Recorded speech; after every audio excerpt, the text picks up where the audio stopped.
નમસ્કાર, Selvi teaching creation YouTube ચેનલમાં તમારું સ્વાગત છે. આજે આપણે ધોરણ 8ના ગણિત વિષયમાં પાઠ એટલે કે પ્રકરણ 7 રાશિઓની તુલના વિશે પ્રાથમિક માહિતી એટલે કે આપણે પ્રકરણ પરિચય મેળવશું. જો તમે આ ચેનલમાં નવા જોડાયેલા હો તો આ ચેનલને સબસ્ક્રાઈબ, લાઈક આપજો. તો સૌપ્રથમ રાશિઓની તુલનામાં આ પાઠમાં આપણે કયા કયા મુખ્ય મુદ્દાઓનો અભ્યાસ કરવાનો રહેશે, જેની પ્રાથમિક માહિતી આપણે મેળવી લઈએ. તો સૌથી મુદ્દો પહેલો છે ગુણોત્તર. ગુણોત્તર એટલે કે બે રાશિઓની સરખામણી, જે મીટર અને સેન્ટીમીટરમાં પણ હોય, રૂપિયા પૈસામાં પણ હોય અને કિગ્રા અને ગ્રામમાં પણ હોય. તો આની ટકાવારી શોધી અને ગુણોત્તર આપણે મેળવવાનો હશે. ટકાવારી એટલે ટકા. આપણે ટકાવારી નોર્મલી કેવી રીતે શોધીએ કે જે કુલ ભાવ કે કુલ વસ્તુ લખેલી હોય તો આપણે નીચેના ભાગે લખશું અને ઉપરના ભાગે આપણે માંગેલી વસ્તુ હોય એ લઈ અને ગુણાકાર 100 કરશું, એટલે આપણે ટકાવારીમાં મળશે. એ જ રીતે બીજો ભાગ હશે એનું વળતર શોધવું. વળતર એટલે કે ડિસ્કાઉન્ટ.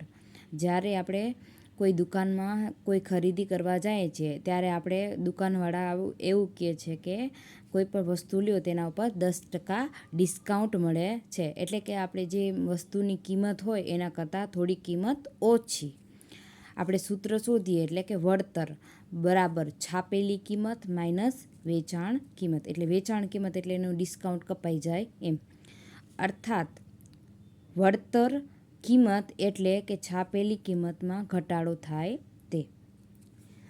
જ્યારે ટકાવારી આપી હોય ત્યારે વળતર શોધવા માટે આપણે કેવી રીતે શોધીએ તો કે વળતર બરાબર છાપેલી કિંમત પર વળતરની ટકાવારી.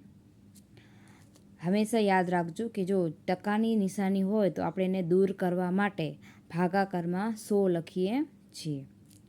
પડતર કિંમત એટલે મૂળ કિંમત. મૂળ કિંમત એટલે કે જે વસ્તુની કિંમત છે એ જ, પરંતુ જો આપણે તેની પાછળ કોઈ જાતનો ખર્ચ કર્યો છે તો એ ખર્ચ છે એ મૂળ કિંમતમાં ઉમેરાઈ જાય એટલે આપણી પડતર કિંમત બને છે. અથવા આપણે એમ લખી શકીએ કે પડતર કિંમત બરાબર ખરીદ કિંમત વત્તા વધારાની ખર્ચ. જે વસ્તુના વેચાણ પર સરકાર દ્વારા વસૂલવામાં આવતો કર એટલે કે એસટી. વસ્તુનું વેચાણને આપણે અંગ્રેજીમાં કહીએ સેલિંગ ટેક્સ. જો આપણે કોઈ વસ્તુ વેચીએ છીએ તો સરકાર દ્વારા એ ટેક્સ ઉઘરાવવામાં આવે છે, જેને આપણે એસટી કહેવામાં આવે છે, સેલિંગ ટેક્સ. વેચાણ કર બરાબર બિલની રકમ પરનો કર એવું કહેવામાં આવે છે. બીજું આપણે આ પાઠમાં સૌથી વધારે જો ઇમ્પોર્ટન્ટ મુદ્દો હોય તો એ જીએસટી વાળો છે. કે જીએસટી એટલે શું તો કે ગુડ સર્વિસ ટેક્સ, એટલે કે વસ્તુ અને સેવા કર. જીએસટી એટલે પણ એવું જ કે સરકાર દ્વારા કોઈ સામાન ઉપર ટેક્સ લેવામાં આવે છે. આજે તો આપણે નોર્મલી જ હોટલમાં જમવા જઈએ ત્યારે પણ જમવા ઉપર પણ આપણે જીએસટી ભરતા હોઈએ છીએ. જીએસટી એટલે આપણે એક્સ્ટ્રા આપવામાં આવતો ખર્ચ હોય છે. અને એના પછીનો મુદ્દો કે તેમાં પણ આપણે વ્યાજનો દર, મુદત અને સાદું વ્યાજ, ચક્રવૃદ્ધિ વ્યાજ. હવે આપણે પાઠ ધોરણ 8માં જોવા જઈએ તો આ વિષયમાં આપણે એક ચક્રવૃદ્ધિ વ્યાજ એ પણ નવું જ હશે, કેમ કે આપણે ધોરણ 7માં તો જોયું કે એમાં તો સાદું વ્યાજ સુધી જ હતું, પણ હવે આ ધોરણ 8માં આપણે ચક્રવૃદ્ધિ વ્યાજ સુધી પણ જવાનું હશે. મુદ્દલ એટલે આપણે એને પી વડે દર્શાવવાની છે, જેને મૂળ કિંમત કહેવાય. વ્યાજનો દર જેને આર વડે દર્શાવાય, જે હંમેશા ટકામાં હોય. મુદત એટલે કે ટી એટલે ટાઈમ અને એન એટલે વર્ષ.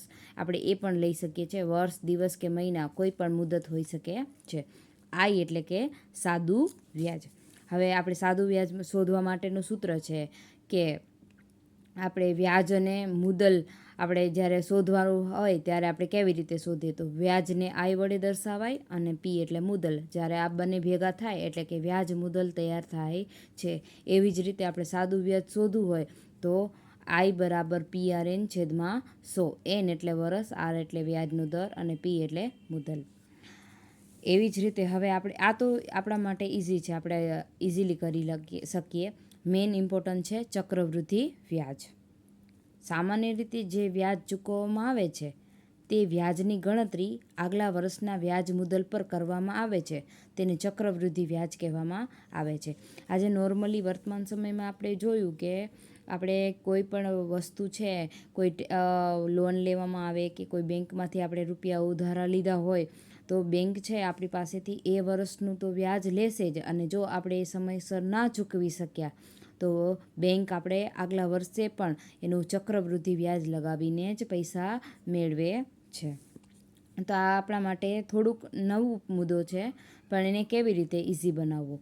સપોઝ કે આપણે એક વર્ષનું જે વ્યાજ મળ્યું છે એ વ્યાજમાં આગલા વ્યાજ છે એ પાછું ઉમેરાય છે મુખ્ય અમાઉન્ટમાં, ત્યારે એ ચક્રવૃદ્ધિ વ્યાજ બને છે, જેને આપણે અંગ્રેજીમાં કમ્પાઉન્ડ ઇન્ટરેસ્ટ કહેવામાં આવે છે. ચક્રવૃદ્ધિ વ્યાજ એટલે કે CI બરાબર A-P. એ એટલે અમાઉન્ટ, એટલે કે આપણું વ્યાજ મુદ્દલ જે આપેલું છે એનામાંથી આપણે મુદ્દલ બાદ કરીએ એટલે આપણે આ મળે છે. એ દર વર્ષે ઉમેરાતી જાય છે. ચક્રવૃદ્ધિ વ્યાજ એટલે એવું વ્યાજ કે જેને ગણવા માટે આગળના વર્ષના વ્યાજ મુદ્દલને મુદ્દલ તરીકે લેવામાં આવે છે. મુદ્દલ એટલે મુખ્ય કિંમત. તો કે A બરાબર P વત્તા I આપણે આ પણ લખી શકીએ છીએ. વધુ માહિતી આપણે આગલા બીજા ભાગમાં આપણે દાખલા ગાલા સ્વાધ્યાય પોથીના આધારે જોશું. જો તમને આ પરિચયમાં સમજૂતી મળી હોય તો આ ચેનલને સબસ્ક્રાઈબ આપી દેજો.